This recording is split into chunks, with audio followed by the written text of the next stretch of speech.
इस वीडियो में केवल इतना बताना है कि जिन स्टूडेंट्स की तैयारी नहीं हो पाई है परसों के एग्ज़ाम के लिए, तो वो मिनिमम कितनी चीज़ें पढ़ सकते हैं ताकि वो पास हो जाएं, है ना। कुछ इंपॉर्टेंट क्वेश्चन की लिस्ट बना के आपको दे रहा हूँ मैं, तो कम से कम आप उसकी तैयारी तो आप ज़रूर रखिएगा। तो 2 दिन के अंदर कैसे पास हो सकना है या कैसे एक अच्छा नंबर लेके आना है, उसके लिए क्या क्या क्वेश्चन आपको पढ़ने हैं, उसके क्वेश्चन मैं आपको बताता हूँ। देखिए, सबसे पहला काम ये रहेगा कि आप अपने डेस्क वर्क से, है ना, थोड़ा इसकी साइज़ बढ़ा देता हूँ।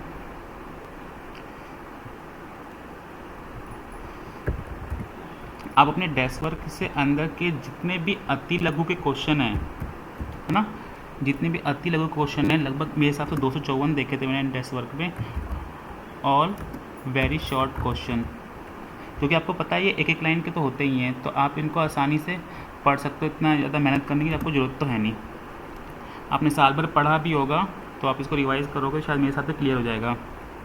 ऑल वेरी शॉर्ट, है ना, शॉर्ट क्वेश्चंस, 1 नंबर के जो आपके होते हैं। तो आपको पता है कि 1 नंबर वाले 13 क्वेश्चन आते हैं, तो 13 नंबर तो आप सीधे ले आओगे अगर आपने केवल शॉर्ट सारे क्वेश्चन पढ़ लिए। तो आपको जो भी क्वेश्चन हार्ड लगता है अति लघु में, ठीक है, शॉर्ट्स क्वेश्चन में, तो आप उसको छोड़ दिया करिए। आप इसको रट्टे हुए घोटोगे तो कोई फ़ायदा नहीं है, आप उसमें फिर टाइम ख़राब करोगे अपना, ठीक है। तो पहला काम अभी करोगे, सारे अति लघु याद कर लीजिए। अब आपको कुछ बड़े क्वेश्चन से बता रहा हूँ, कुछ प्रोग्राम के हिसाब से कौन से क्वेश्चन आते हैं वो देखिए। तो पहले चैप्टर में तो डेटा स्ट्रक्चर है, तो डेटा स्ट्रक्चर में से क्या क्या क्वेश्चन आ सकते हैं। डेटा स्ट्रक्चर में से एक तो आपका एक तो फिक्स क्वेश्चन रहता है आपका ना। फिक्स क्वेश्चन कौन सा है कि इसके जो टाइप है ना आपके, कंपाउंड और सिंपल और कंपाउंड में लीनियर नॉन लीनियर, तो इसमें से एक क्वेश्चन आपका ज़रूर बनता है कि कंपाउंड डेटा स्ट्रक्चर के टाइप बताइए या लीनियर के टाइप बताइए या इसका एग्जांपल बताइए। तो यहाँ पे आपका एक क्वेश्चन ज़रूर बनेगा। तो आप अगर आपको फिगर याद है तो उसमें से आप उसको निकाल सकते हो। कभी कभी ये क्वेश्चन आपके 4 नंबर में बन सकता है कि हाँ पूरा कंप्लीट डेटा स्ट्रक्चर को समझाइए। तो आप फिगर ज़रूर याद रखना, डेटा स्ट्रक्चर का फिगर, है ना। तो फिगर याद रखोगे तो कहीं ना कहीं आप इस चीज़ को कवर कर पाओगे, 1-2 नंबर यहाँ से निकाल ही लोगे, ठीक है। पहली चीज़ होगी। एक अगला क्वेश्चन जो बन के आता है यहाँ पे आपका स्पेस और time complexity, space and time complexity. अब ये ऐसा क्वेश्चन है कॉम्प्लेक्सिटी, अब ये ऐसा क्वेश्चन है जो आपके 2 नंबर या 3 नंबर में पकड़ के आता है ना। ये बहुत इंपॉर्टेंट क्वेश्चन आपका स्पेस और टाइम कॉम्प्लेक्सिटी, ठीक है। पहले चैप्टर में ही है, लास्ट में आप देखोगे 2 टॉपिक बने हुए, स्पेस का और टाइम का। उसको आप याद कर लो, चाहे जो जैसे भी कर लो, अब आप इसको पढ़ लो। ये आपके इंपॉर्टेंट क्वेश्चन में से आता है और आता ही है। ये आपके 2 नंबर या 3 नंबर तक में आ जाएगा आपका ये क्वेश्चन, है ना।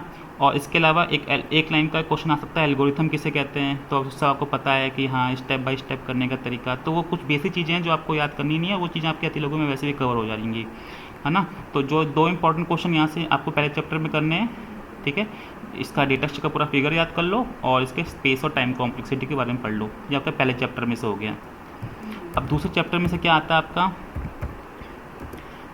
ठीक है, एरे है ना। तो एरे में आपका एक प्रोग्राम जरूर आएगा या आ सकता है, मैं 100% नहीं बोल सकता, पर आप एरे का प्रोग्राम ज़्यादातर एरे में से ही निकल के आते हैं।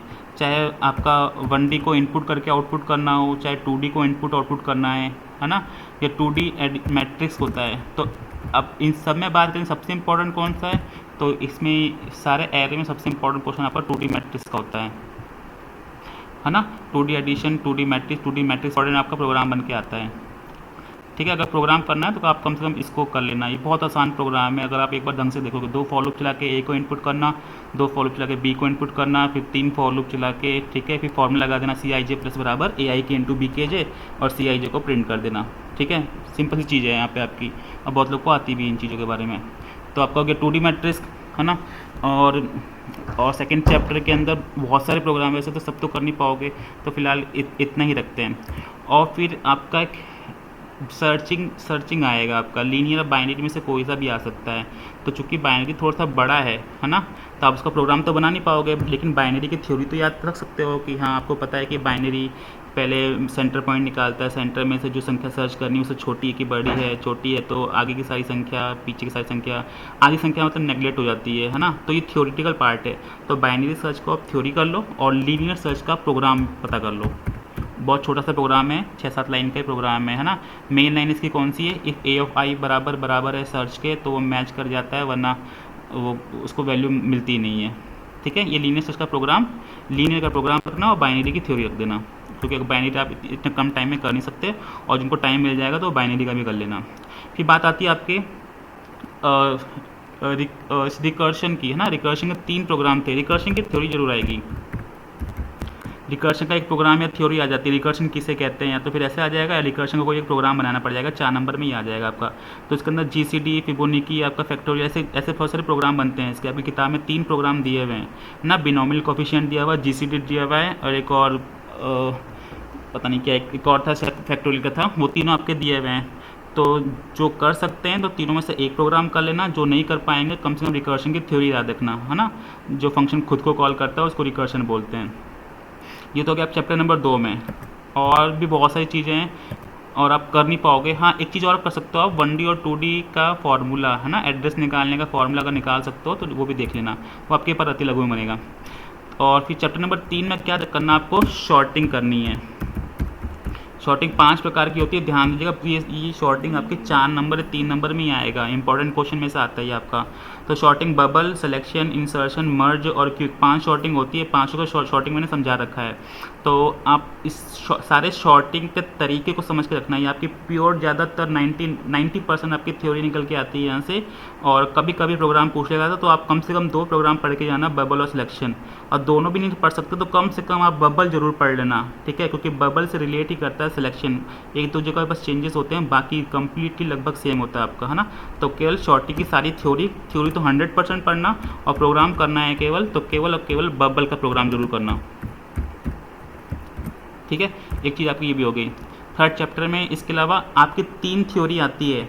देखिए, अडप्टिव, नॉन अडप्टिव, है ना। इन क्या था, कल ही पढ़ाया था इसके बारे में, in place, not in place, और एक और था आपका क्या था, और स्टेबल और अनस्टेबल, है ना, ऐसे कुछ था तीनों आपके। तो इन तीनों में से एक थ्योरी आपकी निकल के आएगी। थ्योरी आसानी होती है, आप लोग याद भी कर लेते हो, तो तीनों थ्योरी में से एक थ्योरी आपकी निकल के आएगी, ये कोई प्रोग्राम नहीं है आपका, ठीक है। चैप्टर नंबर 3 के अंदर है, जिसको नहीं पता है अभी जाके देख लो, तीनों में से एक थ्योरी आपकी निकल के आ जाएगी। अडप्टिव, नॉन अडप्टिव, है ना, in line, non in line, जो भी था जो आपका तीनों थे, तीनों में से आप एक चीज़ पढ़ लेना। अब चैप्टर नंबर 4 की बात करते हैं। 4 में जो आपके बन के आता है आपका एरे है ना, सॉरी स्टैक और क्यू है।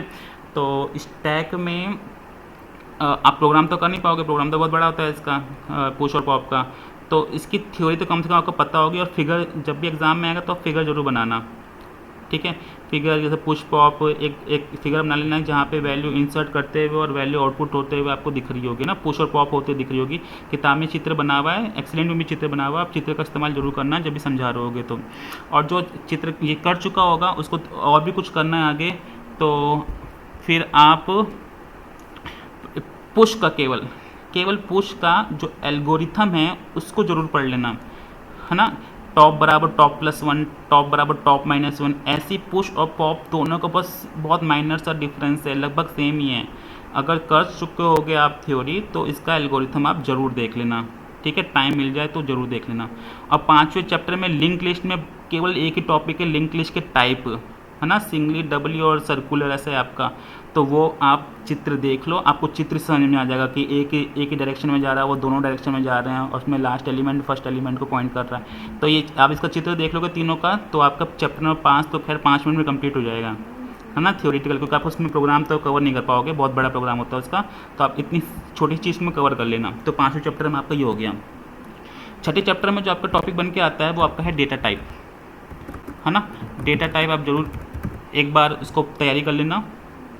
डेटा टाइप की कोई कैटेगरी बहुत सारी है आपकी, सिंपल और कंपाउंड और यूज़र डिफाइन, है ना, सिंपल, डिराइव्ड और यूज़र डिफाइन, ऐसे कुछ है आपका।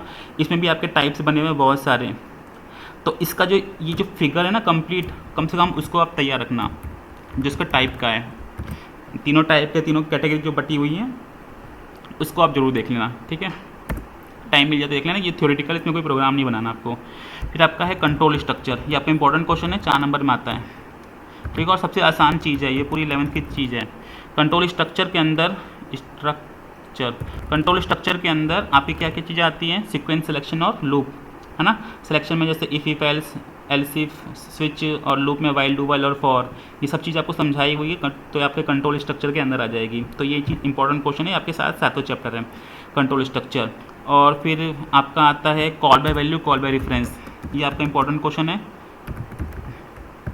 Call by value, call by reference theory से भी समझा सकते हो, और चाहो तो अगर आपको प्रोग्राम आता होगा तो आप प्रोग्राम से समझा सकते हो। प्रोग्राम मैंने बनवा रखा है आप लोग को, तो जिसको आता होगा तो आप प्रोग्राम के थ्रू भी इसको समझा सकते हो।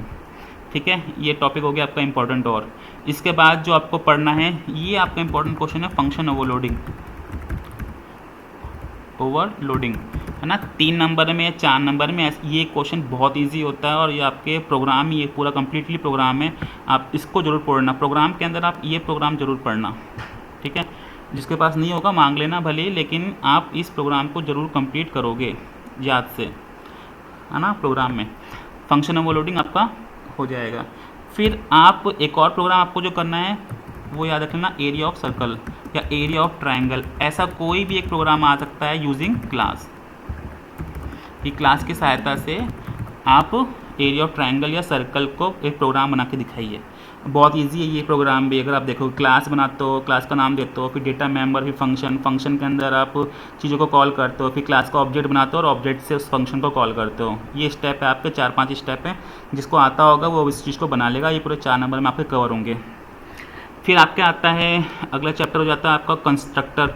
तो कंस्ट्रक्टर के अंदर आपका जो सबसे इंपॉर्टेंट कंस्ट्रक्टर का जो मैं बोलूँगा कॉपी कंस्ट्रक्टर है ना। कॉपी कंस्ट्रक्टर का आप प्रोग्राम अच्छे से पढ़ लेना, जिसको आता होगा। और जिसको प्रोग्राम पढ़ने में प्रॉब्लम हो रही है वो चाहे तो उसको छोड़ भी सकते हो, पर ये इंपॉर्टेंट क्वेश्चन के अंदर आता है। इसके अलावा आपके अगले चैप्टर में आता है static data member, member function.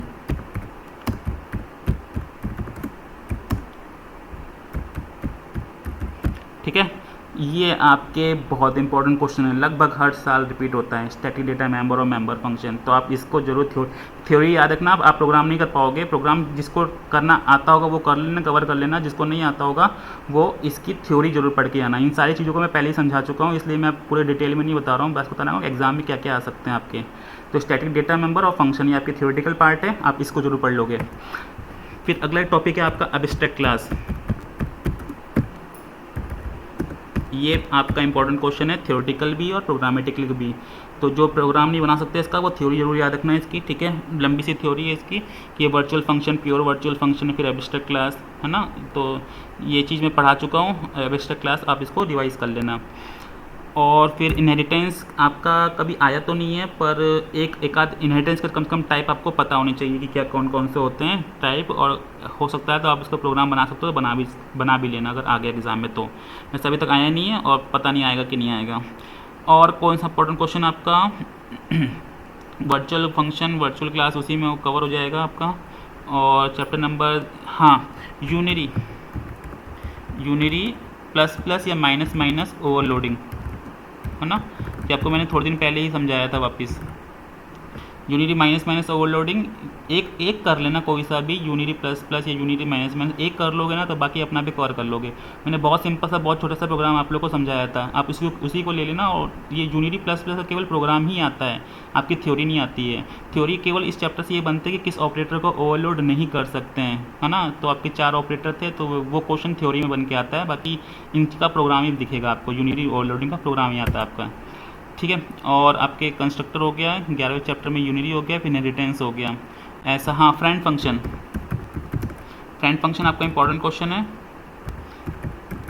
ठीक है, थ्योरी भी है, प्रोग्राम भी है, दोनों से समझा सकते हो। फ्रेंड फंक्शन जिसके प्राइवेट डेटा मेंबर को क्लास के बॉडी पर एक्सेस नहीं कर सकते, एक्सेस करना होता है तो उसके फंक्शन को फ्रेंड से घोषित कर देते हो, तो जो बॉडी पर एक्सेस करने के लिए अलाउड कर देता है ना। ये आपका थ्योरेटिकल पार्ट हो गया, तो आप फ्रेंड फंक्शन का भी यूज़ कर सकते हो। तो ये तो मेन क्वेश्चन हो गए आपके। इसके अलावा बहुत सारी चीज़ें हैं, आपको जो ये कर चुका होगा वो बाकी दूसरी चीज़ें भी ट्राई करते रहना, कम से कम आप इतना जरूर रखना। फिर इसके बाद आपके चैप्टर नंबर 12 में वो तो पूरा DBMS प्योर थ्योरेटिकल है आपके, तो उसमें जो सबसे इंपॉर्टेंट क्वेश्चन है वो आपका ER डायग्राम है। हो सकता है कि आपको पूछ ले कि एक ER डायग्राम को चित्र से समझाइए, तो आपकी किताब में बना हुआ बहुत बड़ा चित्र, स्टूडेंट और टीचर का मिला के उसके एट्रीब्यूट निकला के रिलेशनशिप दिखाना है। तो ER डायग्राम, ठीक है, एंटिटी रिलेशनशिप जो मॉडल है आपका, उसको आपको पूरा समझाना है, वो भी आपके 4 नंबर में आ सकता है। वीक एंटिटी क्या होता है, ये आपके थ्योरेटिकल में आ सकता है। इसके अलावा आपके और जो आपके मॉडल्स हैं ना, वो तीनों आपके फिजिकल व्यू, फिजिकल, लॉजिकल और व्यू लेवल है ना, जो लेवल्स थे आपके, वो क्वेश्चन आपके इंपॉर्टेंट है लेवल्स वाले। तो आप उसको भी थ्योरेटिकल, क्योंकि आपके थ्योरी पार्ट में ही आता है ये आपके। और सिंपल और डिराइड एट्रीब्यूट, ये सब आपके एक नंबर में आते हैं, ये चीज़ आप देख ही चुके हो। और इसका जो सबसे इंपॉर्टेंट क्वेश्चन है आपका नॉर्मलाइजेशन है। नॉर्मलाइजेशन आपके कम से कम नहीं तो 4 नंबर में आएगा। नॉर्मलाइजेशन आपके 4 नंबर में आता है। तो प्योर थ्योरेटिकल है तो हार्ड भी है इसको पढ़ने में, लेकिन तो छोड़ देते हैं इसको। पर अब आप कर सकते हो, याद कर सकते हो, तो नॉर्मलाइजेशन आप जरूर याद कर लेना। फिर चैप्टर नंबर 13 में आपका एसक्यूएल की क्वेरीज हैं सारी, insert, update, delete, select, alter वगैरह। तो इन सब की क्वेरी तो आपको याद होनी चाहिए। अगर नहीं कर पाते हो इन टाइम में तो चाहो तो आप इस चैप्टर को ही छोड़ सकते हो। बाकी ये प्रैक्टिकल चीज़ें हैं, आपने प्रैक्टिकल टाइम सबको सीखा होगा तो आपको मन में याद होगा ही होगा मेरे हिसाब से। तो last chapter P L SQL है। पी एल एसक्यूएल में भी 3-4 थ्योरी है, जैसे आपका प्रोसीजर और ट्रिगर है, प्रोसीजर और ट्रिगर वगैरह। तो आप इन कम से कम इन 2 चीज़ों की थ्योरी आप याद रख लेना, ठीक है। एक एरर हैंडलिंग भी था कुछ, ये आपके लास्ट चैप्टर के अंदर से 3 थ्योरी आप पढ़ लेना बस। इसके अलावा आपको कुछ ऐसे खास चीज़ें नहीं करनी है। तो इतना कम से कम पढ़ लोगे और सारे अति लघु याद कर लोगे तो आपकी चीज़ें कवर हो जाएंगी, आपके काफ़ी अच्छे खासे नंबर आ जाएंगे। पर केवल इतना नहीं, इतना करने के बाद अभी आपके पास 2 दिन है तो आप कंटिन्यूसली उसको पढ़ो और आप काफ़ी चीज़ कवर कर लोगे। 30 से ज़्यादा नंबर आपकी चीज़ से कवर हो जाएंगे, ठीक है। शाम को क्लास चलेगी आपके 7 बजे के आसपास से, तो वहाँ पे कोई डाउट होगा तो आप उसकी चीज़ को वहाँ पे क्लियर कर लेना। तो इस वीडियो के लिए इतना ही। Thank you so much.